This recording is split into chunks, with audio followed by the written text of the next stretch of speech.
So hello friends, welcome to my YouTube channel. आज की video का टॉपिक है static GK.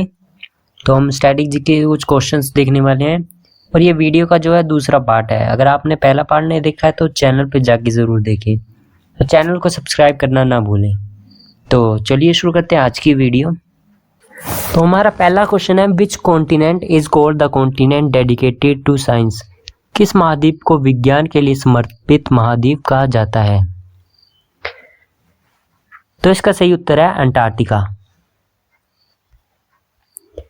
Antarctica is called the continent dedicated to science due to its international treaty which reserves it for peaceful scientific research and bans military activity. Antarctica को विज्ञान के लिए समर्पित महाद्वीप कहा जाता है क्योंकि यह अंतर्राष्ट्रीय संधि के तहत केवल शांतिपूर्ण वैज्ञानिक अनुसंधान के लिए सुरक्षित है और यहाँ सैन्य गतिविधि पर प्रतिबंध है। तो बढ़ते अपने नेक्स्ट क्वेश्चन की तरफ। तो हमारा दूसरा क्वेश्चन है, in which year was the Asian Development Bank established. एशियाई विकास बैंक एडीबी की स्थापना किस वर्ष में हुई थी? तो इसका सही उत्तर है 1966 को। The Asian Development bank was established on December 19, 1966 to promote social and economic development in Asia. Its headquarter is in Manila, Philippines. एशियाई विकास बैंक एडीबी की स्थापना 19 दिसंबर 1966 को एशिया में सामाजिक और आर्थिक विकास को बढ़ावा देने के लिए की गई थी। इसका मुख्यालय मनीला, फिलीपींस में है। तो ये एक इम्पोर्टेंट क्वेश्चन है कि इसका हेडक्वार्टर कहाँ है, तो आप बिना देखे उत्तर लगा सकते हैं, फिलीपींस, मनीला में। तो चलिए चलते हैं अपने नेक्स्ट क्वेश्चन की तरफ। हमारा तीसरा क्वेश्चन है, in the context of Bhim UPI what does I stand for. Bhim UPI के संदर्भ में आई का क्या अर्थ है? तो इसका सही उत्तर है interface. In Bhim UPI I stand for interface. UPI means unified payments interface, a real time digital payment system developed by NPCI. Bhim UPI में आई का अर्थ है इंटरफेस। यूपीआई का पूरा नाम यूनिफाइड पेमेंट्स इंटरफेस है, जो एनपीसीआई द्वारा विकसित एक त्वरित डिजिटल भुगतान प्रणाली है। प्रेजेंट में हम जो भी ऑनलाइन पेमेंट करते हैं वो भीम यूपीआई के थ्रू ही करते हैं और ये जो भीम नाम है ये डॉक्टर अंबेडकर जी के नाम पर रखा गया है। तो चलते हैं अपने नेक्स्ट क्वेश्चन की तरफ। तो हमारा चौथा क्वेश्चन है, in which year was the Dronacharya award instituted. द्रोणाचार्य पुरस्कार किस वर्ष स्थापित किया गया था? तो इसका सही उत्तर है 1985 को। The Dronacharya award, one of India's highest sports coaching honours, was instituted in 1985 to recognize outstanding coaches. Dronacharya पुरस्कार भारत का प्रतिष्ठित खेल कोचिंग सम्मान है जिसकी शुरुआत 1985 में हुई थी और यह उत्कृष्ट कोचों को सम्मानित करने के लिए दिया जाता है। तो हमारा छठा क्वेश्चन है, वर्ल्ड्स डीपेस्ट लेक इज। विश्व की सबसे गहरी झील कौन सी है? तो इसका सही उत्तर है लेक बेकाल। लेक बेकाल इन साउथर्न साइबेरिया, जो कि रशिया में है, is world deepest and oldest lake with a maximum depth of about 1642 meters. Lake Baikal, जो कि दक्षिणी साइबेरिया, रूस में स्थित है, विश्व की सबसे गहरी और प्राचीन झील है जिसकी गहराई लगभग 1642 मीटर है। तो हमारा सातवां क्वेश्चन है, Machu Picchu old mountain is situated in which country. Machu Picchu पुराना पर्वत किस देश में स्थित है? तो इसका सही उत्तर है पेरू में। Machu Picchu is located in Peru, south America and is famous for archaeological site of इनका सिविलाइजेशन। माचू पिचू पेरू, दक्षिण अमेरिका में स्थित है और यह प्राचीन इंका सभ्यता का प्रसिद्ध पुरातात्विक स्थल है। तो बढ़ते अपने नेक्स्ट क्वेश्चन की तरफ। तुम्हारा नेक्स्ट क्वेश्चन है, what is full form of ECG. ECG का पूर्ण रूप क्या है? तो ये क्वेश्चन तो काफ़ी कॉमन है, तो ये आपको पता ही होगा। Electrocardiogram. ECG stands for electrocardiogram. It records the heart electrical activity and helps detect conditions like arrhythmias and heart attacks. ECG का पूरा नाम इलेक्ट्रोकार्डियोग्राम है। यह हृदय की विद्युत गतिविधि को रिकॉर्ड करता है और अरिदमिया और तथा दिल का दौरा जैसी बीमारियों का पता लगाने में मदद करता है। तो अगले क्वेश्चन की तरफ बढ़ने से पहले मैं आपसे एक रिक्वेस्ट करना चाहूँगा कि चैनल को ज़रूर सब्सक्राइब करें, क्योंकि ऐसी वीडियो बनाने में मेहनत बहुत लगती है और रिसर्च भी करनी पड़ती है। तो आपका एक सब्सक्राइब से मुझे और नई वीडियोस बनाने में प्रेरणा मिलती है। तो सब्सक्राइब ज़रूर करें और अपने फ्रेंड्स के साथ शेयर भी कर दें। तो बढ़ते हैं अपने नेक्स्ट क्वेश्चन की तरफ। हमारा 9th क्वेश्चन है, who is known as the father of immunology. Immunology को जनक किसे कहा जाता है? तो इसका सही उत्तर है एडवर्ड जेनर।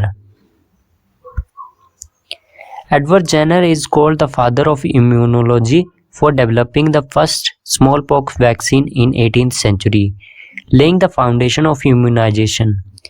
एडवर्ड जेनर को इम्यूनोलॉजी का जनक कहा जाता है क्योंकि उन्होंने 18वीं शताब्दी में चेचक का पहला टीका विकसित किया था, जिससे टीकाकरण की शुरुआत हुई है।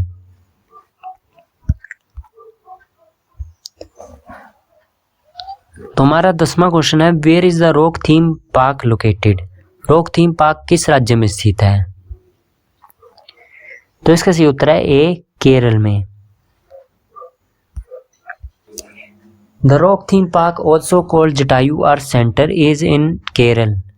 It features the world largest sculpture of Jatayu and promotes eco tourism. Rock theme park जिसे जटायु अर्थ सेंटर भी कहते हैं, यह केरल में स्थित है। इसमें जटायु की विश्व की सबसे बड़ी मूर्ति है और यह इको टूरिज्म के लिए प्रसिद्ध है। तो हमारा 11th क्वेश्चन है, which city is known as the empire city. किस शहर को एम्पायर सिटी के नाम से जाना जाता है? सो the correct answer is New York. New York city is called the Empire City because of its major role in commerce, finance, culture and its link with the Empire State, New York state. New York शहर को empire city कहा जाता है क्योंकि यह व्यापार, वित्त और संस्कृति में महत्वपूर्ण भूमिका निभाता है और एम्पायर स्टेट न्यूयॉर्क राज्य से भी जुड़ा है। 12th क्वेश्चन है, who established the Nobel prize in economics. अर्थशास्त्र में नोबेल पुरस्कार किसने स्थापित किया? So the correct answer is central bank of Sweden.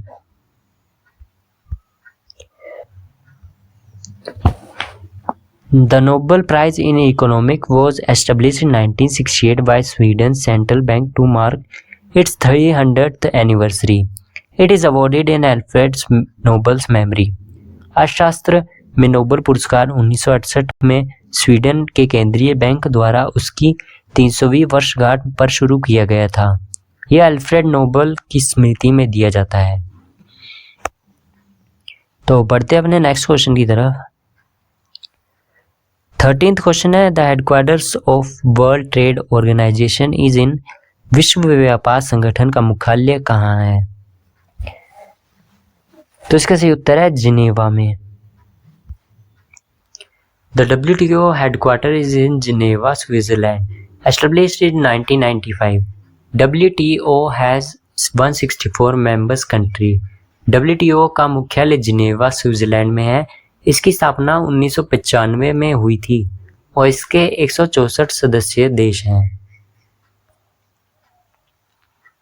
14th question is, who was the first vice chairman of NITI Aayog. NITI Aayog के पहले उपाध्यक्ष कौन थे? तो इसका सही उत्तर है Arvind पनगाड़िया। Arvind पनगाड़िया became the first vice chairman of NITI Aayog in January 2015 after it replaced the planning commission. जनवरी 2015 में योजना आयोग के स्थान पर नीति आयोग बनने के बाद अरविंद पनगाड़िया इसके पहले उपाध्यक्ष नियुक्त हुए। 15th question is, in which Indian state is Vijay Stambh located. विजय स्तंभ किस राज्य में स्थित है? तो इसका सही उत्तर है राजस्थान में। द विजय स्तंभ built in 1448 by Maharana Kumbha is in Chittorgarh, Rajasthan. It marks his victory over Mahmood Khilji. विजय स्तंभ 1448 में महाराणा कुंभ द्वारा चित्तौड़गढ़, राजस्थान में बनवाया गया था. इसे महमूद खिलजी के पर विजय की याद में बनाया गया था. So the 16th question is which planet is known as the morning star or evening star? किस ग्रह को सुबह का तारा या शाम का तारा कहा जाता है? तो इसका सही उत्तर है वीनस, शुक्र. Venus is called the morning star and evening star because it shines brightly just before sunrise and after sunset. शुक्र ग्रह को सुबह का तारा और शाम का तारा कहा जाता है क्योंकि यह सूर्योदय से पहले और सूर्यास्त के बाद आकाश में चमकता है.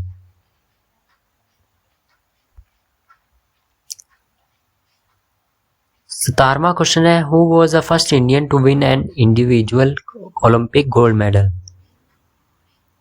व्यक्तिगत ओलंपिक स्वर्ण पदक जीतने वाले पहले भारतीय कौन थे? The correct answer is B, Abhinav Bindra. Abhinav Bindra won India's first individual Olympic gold in shooting 10-meter air rifle at Beijing 2008. Abhinav Bindra ने 2008 में बीजिंग ओलंपिक में 10 मीटर एयर राइफल शूटिंग में भारत का पहला व्यक्तिगत स्वर्ण पदक जीता था. The 18th question is the largest desert in the world is विश्व का सबसे बड़ा रेगिस्तान कौन सा है? तो इसका सही उत्तर है अंटार्कटिका. अगर हम बात करें विश्व का सबसे गर्म रेगिस्तान कौन सा है तो वो होगा Sahara desert. Antarctica is world's largest cold desert, covering about 14 million square kilometer, larger than the Sahara Desert. Antarctica विश्व का सबसे बड़ा शीत रेगिस्तान है जो लगभग 14 करोड़ वर्ग किलोमीटर क्षेत्रफल में फैला है. यह सारा रेगिस्तान से भी बड़ा है. The 19th question is which is national fruit of India? Bharat का राष्ट्रीय फल कौन सा है? तो इसका सही उत्तर है mango. Mango is the national fruit of India, often called the king of fruits due to its taste and popularity. आम भारत का राष्ट्रीय फल है. इसे स्वाद और लोकप्रियता के कारण फलों का राजा भी कहा जाता है.